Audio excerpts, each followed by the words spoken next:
To those that will be saying sin and death, the corruption of sin is not part of salvation. Eternal life is a life free from sin, and that is, in eternal life, sin and death doesn't exist. Sin and death doesn't exist in eternal life. That's to tell you that sin and death doesn't exist in salvation. So the newborn man doesn't know what is sin. The newborn man doesn't know what is death.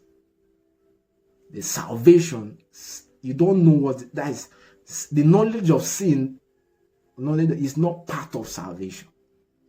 That's why I say it's free from the corruption of sin and death. So you must understand it.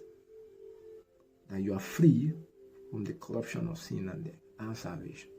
So what can make you lose it? What can make you lose it?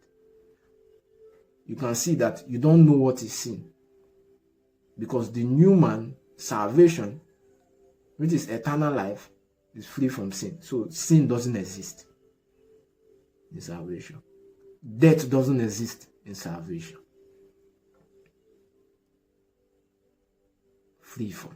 It's free from. You get. So we can see it that it's free from corruption. So that's why we say, you are born of the incorruptible seed. Means you don't know what is sin. Salvation, the new eternal life, don't know what is sin. It's free from sin. It doesn't know what is sin.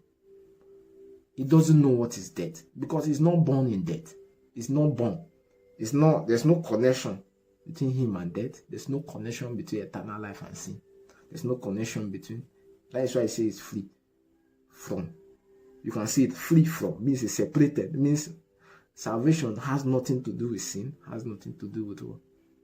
Death. Free from the corruption of sin and death. So that's what the Bible teaches. And Jesus has promised his followers eternal life, which is not just an unending existence, you get, but the quality of life that is rooted in the relationship with God. This life begins and what? Continues forever and is free from corruption of sin and death. So that's what the Bible teaches. So salvation is eternal. You can see from this, salvation is forever. It's forever. Salvation is a life that is free from corruptions of sin and death. So salvation, there's no sin, there's no death. So if sin is your problem, you can see that in salvation, there's no sin. It means you need to change your mindset. Salvation, there's no sin. Salvation, there's no death.